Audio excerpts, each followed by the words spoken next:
कल आप लोग को दो चर राशि वाले रैखिक समीकरण युग्म यानी pair of linear equation into variable को सॉल्व करने की जो शुरू में दो विधियां बताए थे हम, पहला ग्राफी विधि, दूसरा बीजगणितीय विधि यानी ग्राफिकल मेथड और अलजेब्रिक मेथड। ग्राफी विधि हम बता चुके थे।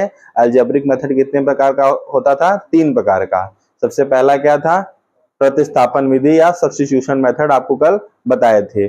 आज आपको विलोपन विधि या एलिमिनेशन मेथड आपको बताएंगे। इसके बाद एक विधि और रह जाएगी, वज्र गुणनखंड विधि या क्रॉस मल्टीप्लिकेशन मेथड। ठीक है, तो विलोपन जैसे नाम से ही स्पष्ट हो रहा है, लुप्त कर देना, एलिमिनेट कर देना, गायब कर देना। ठीक है, प्रतिस्थापन सब्स्टिट्यूशन में क्या करते थे कि इस एक व्यक्ति के स्थान पे दूसरे व्यक्ति को रख देते थे। ठीक है, x की जगह पे y रख दिया, y की जगह पे x रख दिया। इसमें क्या करेंगे? विलुप्त कर देंगे, एलिमिनेट कर देंगे। एक x को गायब कर दिया या तो y को गायब कर दिया। ठीक है, और किसी भी सवाल को दो चर राशि वाले रैखिक समीकरण, अगर दो समीकरण हमको रेखीय मिल जाते हैं तो उसको चाहे हम विलोपन विधि से हल करें, चाहे हम प्रतिस्थापन विधि से हल करें, चाहे वज्र गुणनखंड विधि से हल करें, मान में अंतर नहीं आएगा, मान वही आएगा, तरीके बस अलग अलग हैं। ठीक है, पहले तो हम इसका प्रश्नावली का सवाल करा सकते थे प्रतिस्थापन विधि के, लेकिन हम सोच रहे हैं विलोपन विधि भी पढ़ा लें, तब एक साथ दोनों प्रश्नावलियों के सवाल आपको हल कराएं। तो विलोपन विधि भी आप सीख लें, तब क्या होगा ना कि जब क्वेश्चन आपके सामने आएगा तो आप समझ पाएंगे कि कौन सी विधि लगाएं कि क्वेश्चन हमारा आसानी से सॉल्व हो जाए। कुछ क्वेश्चन है जिसमें आप सब्स्टिट्यूशन मेथड लगाएंगे तो क्वेश्चन आसानी से सॉल्व हो जाएंगे, कुछ क्वेश्चन ऐसे हैं जिसमें आप एलिमिनेशन मेथड लगाएंगे तो आसानी से सॉल्व होंगे। तो चलिए देखते हैं कि एलिमिनेशन मेथड लगता कैसे है। चलिए आपका हम अगर मान लीजिए कि जो प्रश्नावली 3.2 है, प्रश्नावली 3.2 यानी जो प्रतिस्थापन विधि वाली प्रश्नावली है, इसी का पहला सवाल ले लेते हैं और उसको हम किस विधि से हल करते हैं? विलोपन विधि से हल करते हैं। तो सबसे पहले लिखा है x + y = 14, x + y = 14, और दूसरा समीकरण लिखा है x - y = 4। चलिए यहाँ तो आप सीधा सीधा देख रहे हैं कि ये समीकरण 1 लिखा है, ये समीकरण 2 लिखा है। तो विलोपन विधि में किसी एक चर को या एक वेरिएबल को हमको एलिमिनेट करना होता है। ठीक है, या तो x को एलिमिनेट कर दो या तो y को एलिमिनेट कर दो। एलिमिनेट करते कैसे हैं? दोनों समीकरणों को जोड़कर या तो दोनों को घटाकर, दोनों को जोड़कर या तो दोनों को घटाकर। अच्छा, जब जोड़ेंगे तो सारा चिन्ह ज्यों के त्यों रहते हैं, जब घटाएंगे तो चिन्ह बदल जाते हैं। जिस वाले समीकरण में से जिस दूसरे समीकरण को घटाएंगे, दूसरे वाले समीकरण के चिन्ह बदलेंगे। जैसे हम लिख देते हैं कि समीकरण 1 - समीकरण 2। ठीक है, चलिए ठीक है, समीकरण 1 में से समीकरण 2 अगर हम इसको घटाएंगे तो, अच्छा इसको हम घटाएंगे नहीं, घटाने की जरूरत नहीं है, हम जोड़ देते हैं। देखते हैं कि ये +y दिख रहा है, ये -y दिख रहा है, जोड़ने पे चिन्ह नहीं बदलते हैं। ठीक है, ध्यान दीजिएगा, जोड़ने पर चिन्ह नहीं बदलते हैं, घटाने पर चिन्ह बदलेंगे। ठीक है, तो इन दोनों को जोड़िए तो इसका चिन्ह बदलेगा, दूसरे समीकरण का नहीं बदलेगा ना। तो ये +y है और -y दोनों कट के क्या हो जाएगा? 0 हो जाएगा। ठीक है, दोनों कटे क्या हो जाएगा? 0। और ये x + x जोड़ करके क्या हो जाएगा? 2x। और यहाँ मान लीजिए बीच में ये तो दोनों कट गया आपका, और बराबर आ गया 14।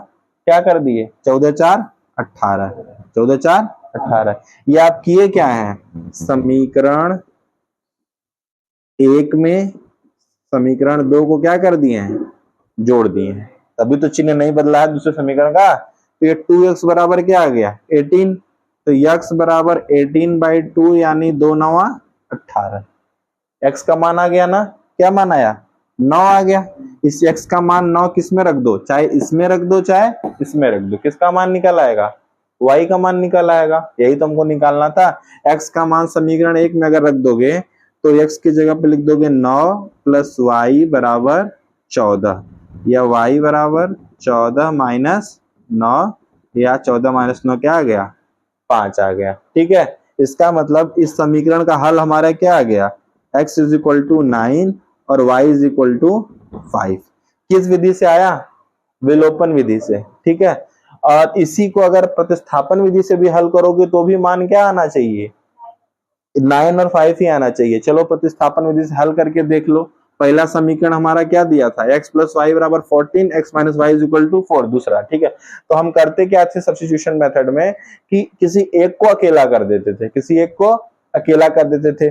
चलो समीकरण एक में x और y किसी को भी अकेला कर लो, चलो x को अकेला कर देते हैं, तो x बराबर क्या आ जाएगा 14 माइनस वाई, प्लस वाई इधर जाएगा तो क्या हो जाएगा माइनस वाई हो जाएगा। तो ये वैल्यू उठा के x की कहाँ रखेंगे, समीकरण 2 में रखेंगे। एक में क्यों नहीं रखेंगे, क्योंकि एक से ही तो x का मान निकाले हैं, तो किस में उठा के रखेंगे 2 में रखेंगे। तो x की जगह पे लिख दो 14 माइनस वाई और फिर माइनस वाई है, माइनस वाई बराबर क्या है 4। तो 14 माइनस वाई जोड़कर क्या हो जाएगा -2y हो जाएगा, क्योंकि दोनों उधार वाला ही है, बराबर 4।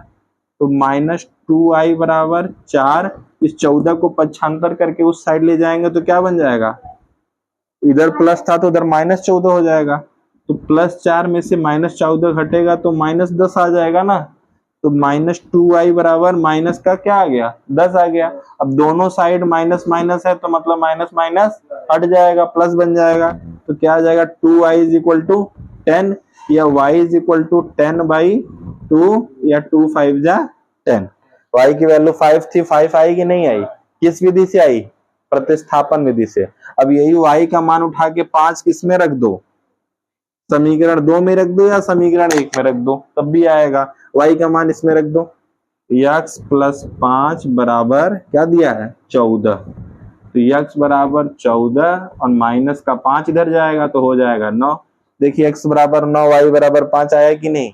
चाहे जो विधि लगाइए, प्रतिस्थापन विधि लगाइए या विलोपन विधि लगाइए, मान आपका सेम आएगा, ठीक है। Either we use substitution method और elimination method, the answer will be same, ठीक है। चलिए एलिमिनेशन मेथड देखिए, अभी जो इसकी मजेदार सवाल है वो इसमें उस टेक्निक का यूज नहीं हुआ है, दूसरे वाले में देखिए उस टेक्निक का हम इस्तेमाल करते हैं। हाँ, ये सवाल दिया है सवाल number 3, 3x minus Y is equal to 3 और 9x minus 3y is equal to 9, ठीक है। अब देखिए इसमें कायदे से विलोपन विधि लगेगी, एलिमिनेशन मेथड। देखिए इसमें करते क्या थे, उसमें तो देखिए दोनों का x का y का गुणांक दोनों का सेम था, एक ही एक था, तो आराम से जोड़ घटा दिए, एक तो गायब हो गया। अब इसमें सीधा जोड़ने घटाने पे कोई गायब होगा, कोई नहीं गायब होगा। अरे जोड़ोगे तो 9 3 12 हो जाएगा, -3 -4 -4y हो जाएगा, और घटाओगे तो भी कुछ नहीं होगा। तो हम करते क्या है कि कोई एक चर राशि या किसी एक वेरिएबल को चूज कर लेते हैं, ठीक है। फिर उसका जो कोफिशिएंट माने गुणांक, जो गुणांक होता है उस गुणांकों को बराबर करते हैं। जैसे देखिए कि इसमें x का गुणांक क्या है 3, इसमें x का गुणांक क्या है 9, ठीक है। तो अगर हम 9 का गुणा इसमें कर दें और 3 का गुणा इसमें कर दें तो ये भी 27 हो जाएगा और ये भी 27 हो जाएगा। अच्छा, जब 9 का गुणा हम यहाँ इसमें करेंगे तो केवल इसी में 9 का गुणा नहीं करेंगे, इस पूरे समीकरण में 9 का गुणा करेंगे। ये हो जाएगा 9 त्रिक 27x माइनस 9y बराबर 9 त्रिक 27, ठीक है। और फिर जब इसमें 9 का करोगे, यानी 9 इसमें क्या है x का गुणांक है ना, तो दूसरे समीकरण में जो x का गुणांक रहेगा उसका गुणा इस पूरे समीकरण में करोगे, तो इसमें x का गुणांक क्या है 3, तो 3 का गुणा यहाँ करो 3 9 27, 3 त्रिक का 9y 3 9 27। तो समझे कि नहीं समझे। तो जिसमें गुणा इसमें करोगे सेम कोफिशिएंट का गुणा इसमें करोगे, तब ना दोनों 27x हो जाएगा।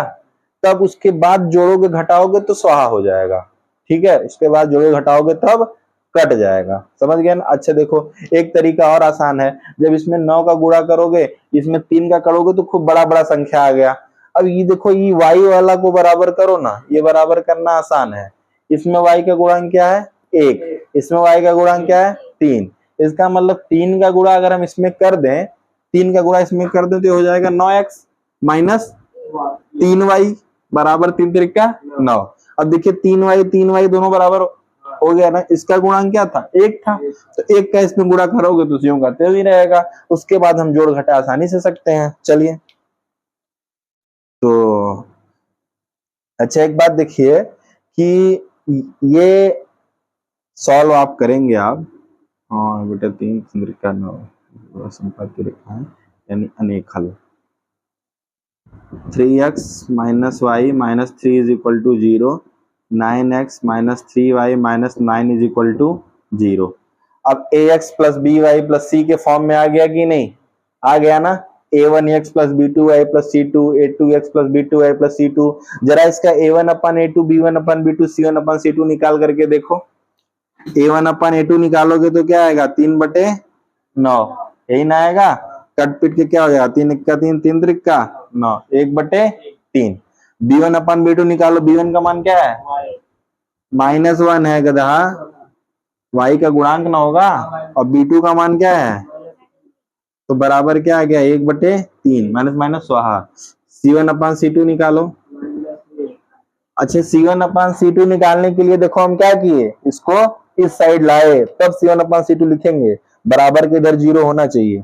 तो ऊपर क्या लिखा है? माइनस का 3, नीचे क्या लिखा है? माइनस का 9। माइनस माइनस कट गया, 3 के 3, 3 3 का 9। हम क्या पा गए? a1 upon a2, b1 upon b2 is equal to c1 upon c2। यानी दोनों रेखाएं ना समांतर नहीं, संपाती हैं। संपाती हैं, ठीक है। संपाती मतलब कितने हल होंगे? अनेक हल होंगे, ढेर सारे हल होंगे इस समीकरण के। समझ गए ना? चलिए,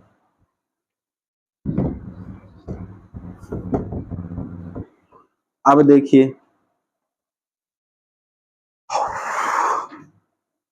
समीकरण 1 मान लीजिए, समीकरण 2, इसमें हम कौन सी विधि लगा दिए? विलोपन विधि। विलोपन विधि का मतलब क्या करना है? हमको किसी एक को गायब करना है, एक्स को या वाई को। गायब कैसे करते हैं? उनके गुणांकों का अदला बदली करके गुणा कर देते हैं। चलो, इसमें y के गुणांक क्या है? 3, इसमें y का गुणांक क्या है? 1। तो 3 का गुणा इसमें कर दो। तो ऐसे लिख दो, समीकरण 1 गुणे 3। समीकरण 1 गुणे 3, ये कोई समीकरण नहीं है। और समीकरण 1 में गुणा करोगे तो 3 त्रिक का 9x माइनस 3y बराबर 3 त्रिक का 9। तो कौन सा आ गया? समीकरण 3। अब देखिए ये दोनों गुणांक बराबर दिख रहे हैं ना, ये दोनों -3y माइनस 3y। अच्छा, ये बताइए, अब समीकरण 2 और समीकरण 3 को हल करेंगे तभी xy का मान आएगा। ये बताओ, इन दोनों को जोड़े कि घटाएं? हाँ, जब जोड़ोगे तो चिन्ह नहीं बदलेगा। चिन्ह नहीं बदलेगा तो 9 9 18x हो जाएगा, -3 -3 माइनस 6y हो जाएगा। एक को गायब हुआ? गायब हुआ ही नहीं। यही तो ध्यान देना है कि जब दोनों चिन्ह आपको सेम दिखे तब क्या कर देना है? घटा देना है। घटाने से ही तो चिन्ह बदलेगा। तो इसमें लिख दो समीकरण 2 माइनस 3। अच्छा, पहली बात तो ये है कि जब रेखाएं संपाती कर गई तो इसको कितने सारे हल आएंगे? ढेर सारे हल आएंगे। देखिए, आप सबका सब 0 कर जाएगा, 9x भी 0 हो जाएगा, ये भी 0 हो जाएगा, घट करके कुछ नहीं बचेगा, क्योंकि ये तो रेखाएं क्या है? संपाती हैं। इसके ढेर सारे हल होंगे, x equal to 0, y equal to 0। चलिए, इस वाले में नहीं, दूसरे वाले में हम विलोपन विधि से हल करके आपको दिखाते हैं। विलोपन विधि का क्वेश्चन हम ले लेते हैं। हाँ, चलिए, ये क्वेश्चन आपका दिया है प्रश्नावली 3.3 का क्वेश्चन नंबर 2। प्रश्नावली 3.3 का क्वेश्चन नंबर 2 आपको दिया है। 3x plus 4y is equal to 10, और दूसरा दिया है 2x minus 2y is equal to 2। समीकरण 1 और समीकरण 2, ठीक है। अब देखिए, इसमें हमको कौन सी विधि लगानी है? विलोपन विधि लगानी है, या एलिमिनेशन मेथड। तो हम किसी एक को एलिमिनेट करना चाहेंगे, या तो x को या तो y को। तो हम इसमें देखते हैं, चलो x को एलिमिनेट करते हैं। x को एलिमिनेट करने के लिए हम क्या करेंगे? इसका जो गुणांक है उसका गुणा इस समीकरण में, और इस x का जो गुणांक है उसका गुणा इस समीकरण में। क्योंकि जब देखो 2 का गुणा यहां करोगे तो 2 3 6 हो जाएगा, जब 3 का गुणा इसमें करोगे तो 3 दूना 6, तो 6x यहां भी मिल गया, 6x यहां भी मिल गया, तभी तो गायब होगा जोड़ने घटाने पे। तो समीकरण 1 में 2 से गुणा करने पर, अच्छा 2 का गुणा क्यों किए हैं पता है कि नहीं? क्यों किए हैं? क्योंकि हमको x के गुणांकों को बराबर करना है। 2 से गुणा करो तो 6x, 2 चौक 8y बराबर 2 दाम 20। ठीक है, क्या मिल गया? समीकरण 3। फिर लिखो, समीकरण 2 में कितने से गुणा करोगे बताओ? समीकरण 2 में 3 से गुणा। क्योंकि x का गुणांक इसमें क्या है, 3 है। 3 से गुणा करने पर, मल्टीप्लीकेशन ऑफ 3 इन इक्वेशन 2, 3 दूना 6x, फिर इसमें गुणा करो 3 दूना 6y, 3 दूना 6, क्या मिल गया, समीकरण 4। अब देखो समीकरण 3 क्या है, अब इन दोनों को आपको हल करना है। इन दोनों समीकरणों को हम किसमें बदल दिए, इसमें बदल दिए। अब इन्हीं को हल करना है। ये 6x है, ये 6x है, दोनों प्लस का है, तो फिर क्या करेंगे गैप करने के लिए, जोड़ेंगे कि घटाएंगे, घटाएंगे। बुद्धि खो जाती है क्या? अभी एक सवाल पहले जब हम बता रहे थे तो दिमाग तुम्हारा कहां था, नींद आ रही है? ध्यान से सुना करो, जो मन में आया जोड़ेंगे चाहे घटाएंगे, जड़ देंगे एक दिन एक तमाचा आके। तो समीकरण 3 में से समीकरण 4 को घटाएंगे। जो चीज अभी हम बताए हैं 5 मिनट पहले या 2 मिनट, वही चीज अगर आप नहीं बता पा रहे हैं, इसका मतलब क्लास में आपका दिमाग नहीं है, और नहीं रहेगा तो नहीं आएगा। 6x plus 8y is equal to 20। फिर दूसरा क्या है, 6x minus 6y is equal to 6। यही है ना।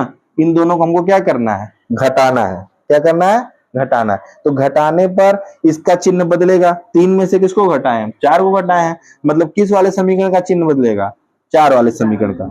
ये प्लस था तो ये क्या हो जाएगा, माइनस। ये माइनस था तो ये क्या हो जाएगा, प्लस। ये प्लस था तो ये क्या बन गया, माइनस। ठीक है, तो 6x में से 6x क्या आ गया, 0।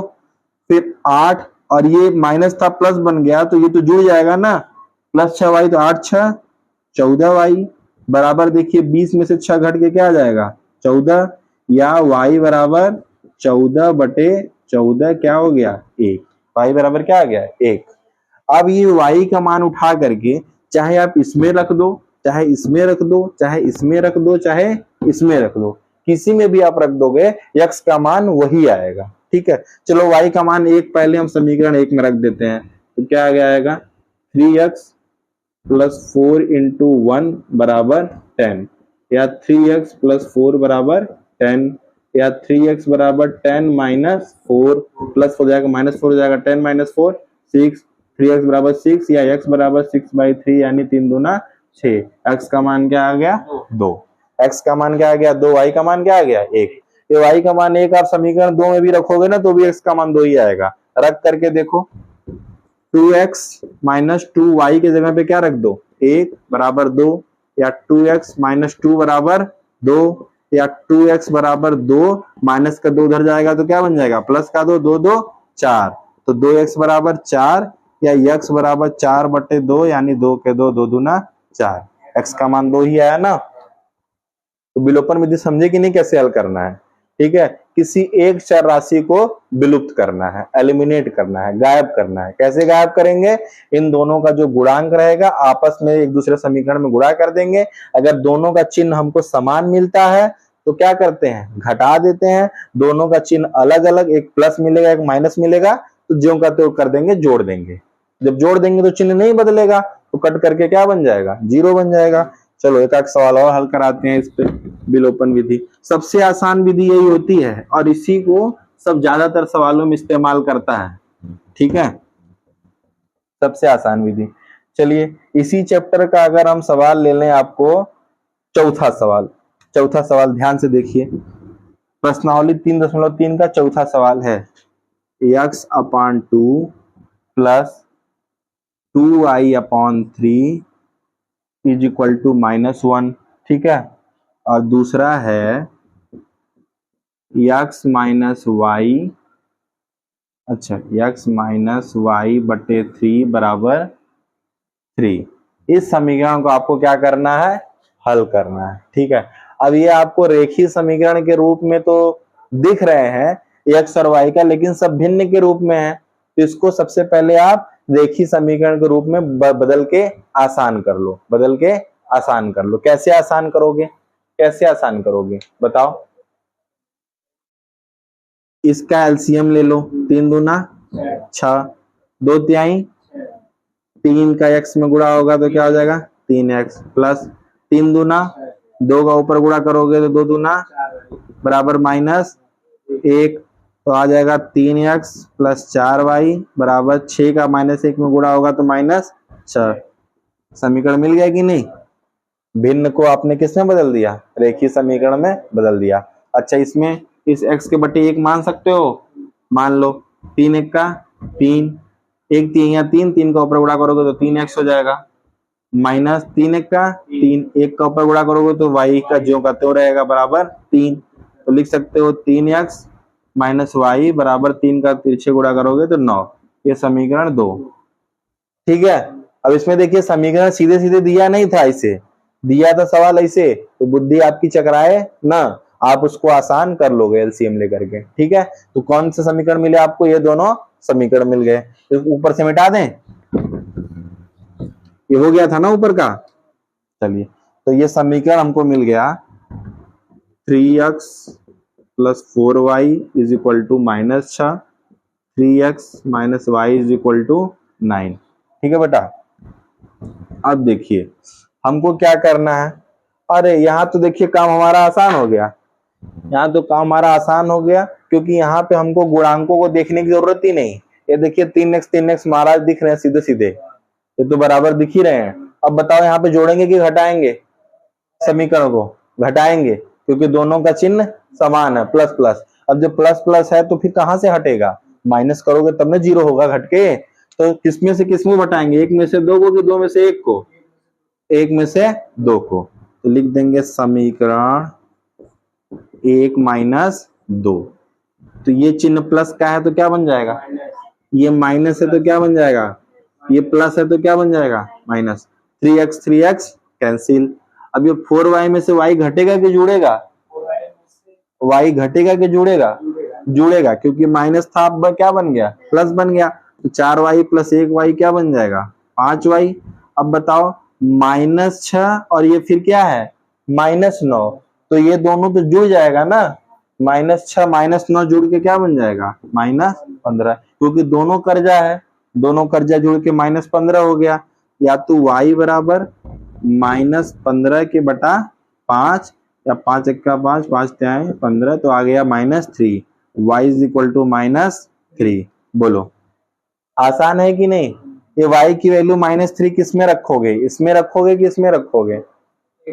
किसी में रख दोगे आ जाएगा, लेकिन इसमें रखोगे तो आसानी से आ जाएगा, क्योंकि उसमें 4 का गुणा उड़ा करोगे, इसमें आपको कुछ नहीं करना है। ठीक है, y की वैल्यू -3 रखो।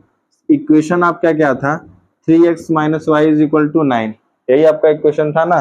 तो y की वैल्यू -3 रखो, 3x ये माइनस ज्यों का त्यों रहेगा, और y की वैल्यू -3 हमेशा क्या बताए हैं? कोष्टक में कर देंगे, बराबर 9 कोष्टक में करके रखेंगे। ठीक है, फिर देखिए 3x माइनस माइनस जोड़ करके क्या उड़ा करके क्या हो जाएगा? प्लस हो जाएगा 3। अच्छा, ये बिल्कुल ध्यान दीजिएगा कि माइनस को कोष्टक में रखा जाता है इस तरीके से। ठीक है, बराबर 9, या 3x बराबर 9 प्लस 3 उधर जाएगा क्या बन जाएगा? -3, 9 में 3 गए 6, 3x बराबर 6, या x बराबर 6/3, 3 दूना 6। x का मान क्या आ गया? 2। समझ में आ रहा है कि नहीं? x का मान 2, y का मान -3। यही x और y का मान निकालना ही तो है हमको, इसी को तो कहते हैं रेखीय समीकरण युग्म का हल। तो एक विधि कौन सा बताए थे? प्रतिस्थापन विधि। प्रतिस्थापन विधि में क्या करते थे? अब इसमें प्रतिस्थापन विधि से हल करना रहता तो क्या करते? y को अकेला कर देते, y को अकेला कर देते, -y को इधर लाके +y कर देते, और 9 को इधर लाके -9 कर देते, तो हो जाता। चलो ये तो हल हो गया ना विलोपन विधि से। चलो इसको प्रतिस्थापन विधि से हल करके देखते हैं। x का मान कितना आया है? 2। y का मान कितना आया है? बताओ कितना आया था? हाँ, y का मान -3 आया था।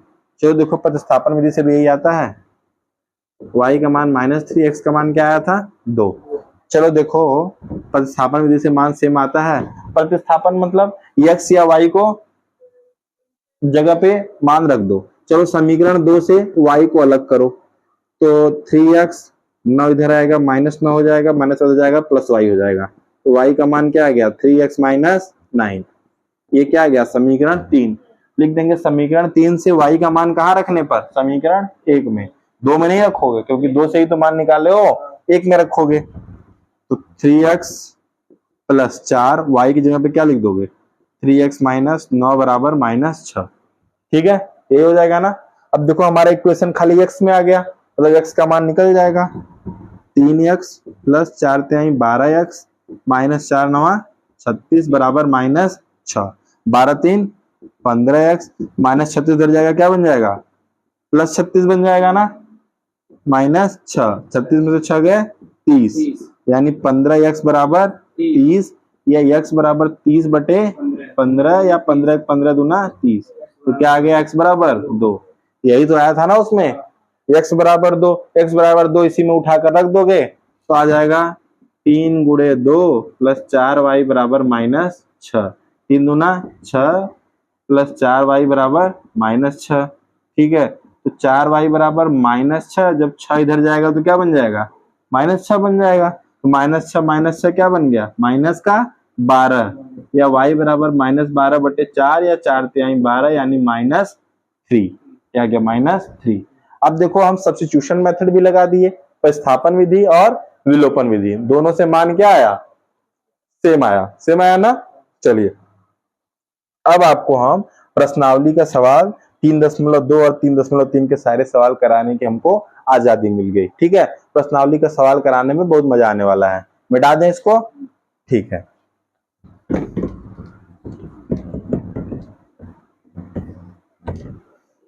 चलो विलोपन विधि भी आप सीख गए और प्रतिस्थापन विधि सीख गए। प्रश्नावली का सवाल हल कराने के बाद लास्ट में आपको क्रॉस मल्टीप्लिकेशन मेथड या वज्र गुणनखंड विधि आपको सिखा देंगे। आपके सिलेबस में दिख तो नहीं रहा है, लेकिन हो सकता है सीबीएसई पैटर्न वालों के सिलेबस में हो, तो उस आधार पे भी चैप्टर को सॉल्व करना आपको बता देंगे। ठीक है, ये एक फार्मूला है, उसको याद कर लीजिएगा वज्र गुणनखंड विधि का, उसको कहते हैं क्रॉस मल्टीप्लिकेशन मेथड। क्या कहते हैं उसको, क्रॉस मल्टीप्लिकेशन मेथड। ठीक है, प्रतिस्थापन को क्या बोलते थे सब्स्टिट्यूशन, विलोपन को क्या बोलते थे एलिमिनेशन, और वज्र गुणनखंड को क्या बोलते थे क्रॉस मल्टीप्लिकेशन। इसका फार्मूला आप लोग याद की रहिएगा, इसको उतार लीजिए।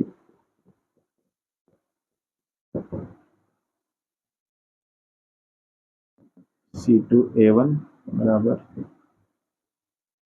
A1 B2 minus B2 A1। ठीक है, ये फार्मूला आप उतार लीजिएगा।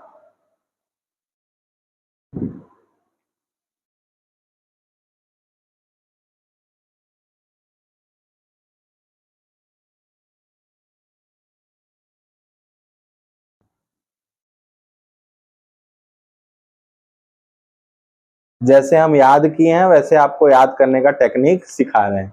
ठीक है, फॉर्मूला उतार लिए ना, ऊपर एक x रहेगा, दूसरे के ऊपर y रहेगा, तीसरे के ऊपर क्या रहेगा 1 रहेगा। ऐसे याद करो BCCAAB, खाली इतना याद किए रहो BCCAAB। जैसे एक वृत्त बना दिए हम, एक वृत्त बना दिए, घड़ी की सुई ऐसे चलती है ना, पहले A आता है फिर B फिर C, तो आप शुरुआत कहां से करेंगे B से करेंगे, तो B से BC हो गया, BC फिर C से CA हो गया, CA फिर A से AB हो गया, AB।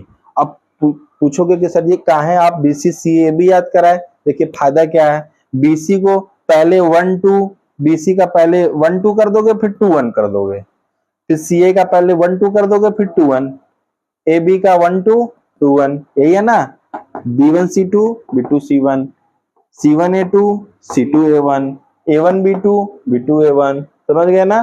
तो हमको खाली क्या याद करना है BC CA AB, ये ऊपर x y 1 रहेगा, ये तो हमको याद रहेगा। ठीक है, फॉर्मूला याद हो जाएगा ना BC CA AB। तब जब इसको लिखने जाओगे तो पहले एक बार B को 1 कर दो, C को 2 कर दो, फिर B को 2 कर दो, C को 1 कर दो, लेकिन पहले B को 1 जरूर करना। ये BC घबरा के CB मत याद कर लेना, BC ही याद रहना चाहिए। ठीक है, अगर घबराए तो ये वृत्त बना लो BC CA और AB, समझ गए ना। चलिए, ये वज्र गुणनखंड विधि का फार्मूला है। अच्छा, इस विधि से भी जब सवाल हल करेंगे तो सवाल का मान वही है। अब हम आते हैं किसपे, प्रश्नावली 3.2 के सवालों पे। ठीक है, इसमें हम देख रहे हैं कि दूसरा सवाल जो दिया है s minus T is equal to 3, s minus T is equal to 3। फिर सवाल दिया है s by 3 plus T by 2 is equal to 6। तो पहला इक्वेशन तो आपको साफ साफ दिख रहा है ना, दूसरे को हमको क्या करना होगा बनाना होगा।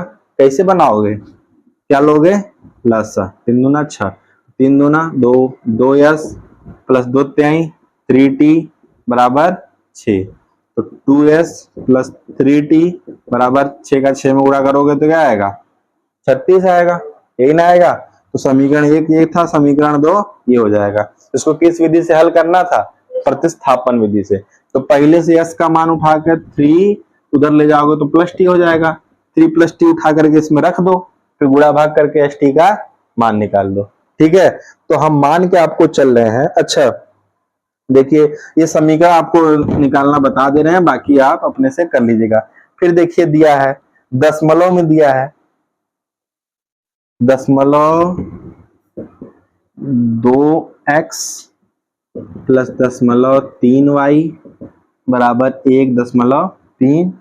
फिर दूसरा दिया है 0.4x प्लस 0.5y बराबर 2.3। अच्छा अब इसमें आपको जरूरी नहीं है आप दशमलव में इसको हल करें। अब करिए क्या, किसी भी समीकरण में अगर आप किसी चीज से गुणा करना चाहते हैं तो गुणा करिए, ज्यादा वजह से गुणा करिए, लेकिन गुणा किधर होगा, दोनों पक्षों में होगा, दोनों पक्षों में होगा।